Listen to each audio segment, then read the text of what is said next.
All of the following derivatives are going to involve trig functions. Let's start with the derivative with respect to theta of sine of 3 theta over 4. So here, this is going to involve the chain rule. I have 3 theta over 4 inside sine of theta. Now before I take the derivative, I'm going to rewrite the inside, or rewrite the argument.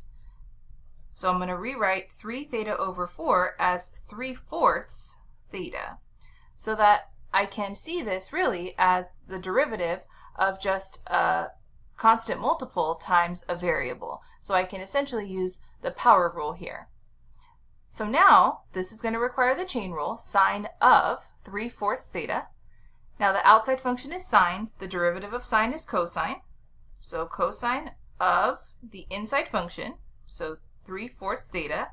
So we leave the inside function alone, and then times the derivative of that inside function, which again, I can just use the power rule. So I can think about this is theta to the first and just bring that 1 to the front. So 3/4 times 1 is 3/4. And then this would become theta to the 0, which is just 1. So we really just get that coefficient 3/4 out. So this is my answer. I'll bring the 3/4 to the front. So I have 3/4 times cosine of, we can go back to the original notation, 3 theta over 4. Here we're given y equals secant of 2x, and we want to find y prime. This is again a composition, so we'll need the chain rule. We have secant of 2 times x. The outside function is secant, so the derivative of secant x is secant x tangent x.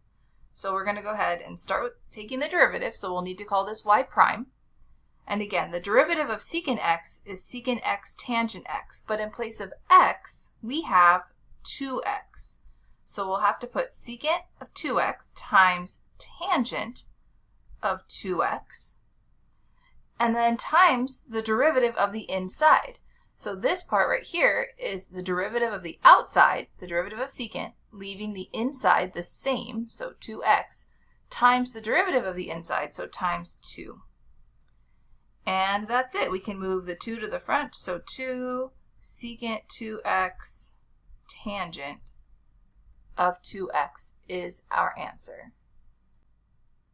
Here we're being asked to find the derivative with respect to t of sine inverse of 3t. So we need to know both our trigonometric derivatives and inverse trigonometric derivatives.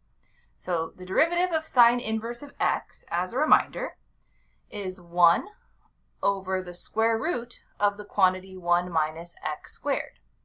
Now we don't have just a single variable inside sine inverse. We have 3 times a variable. So this is technically a composition. So we're going to have to apply the chain rule when we find the derivative of this sine inverse function. So let's go ahead and get started. So the derivative, again, of sine inverse of x would be 1 over the square root of 1 minus x squared. Well, our inside function is 3t. So I'm going to have to replace the x with a 3t. So 3t in parentheses squared.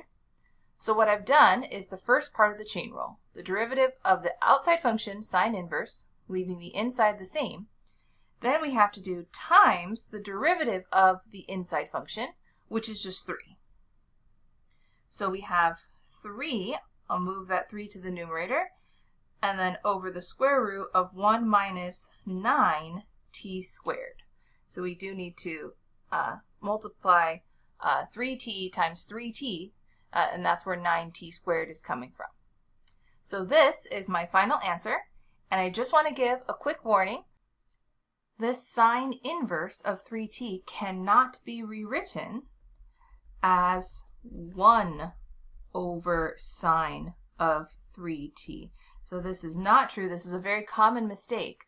Sine inverse is an inverse function.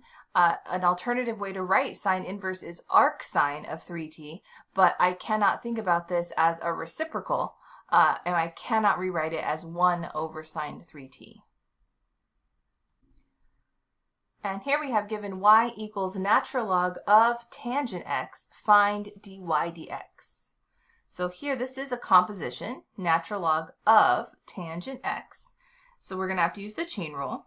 So our derivative, dy dx, is going to equal, well, natural log, the derivative is 1 over x, but our inside is tangent. So we have 1 over tangent x.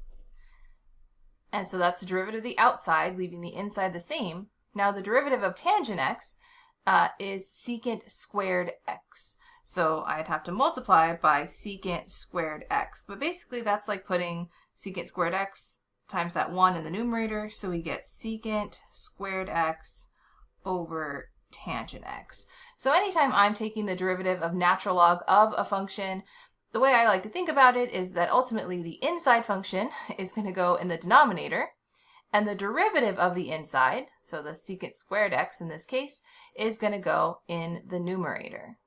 Now I am just going to leave my answer as secant squared x over tangent x, but something to keep in mind when trigonometric functions are involved is that if you're finding this derivative to use it in the context of another problem, you may need to rewrite the answer using various trig identities.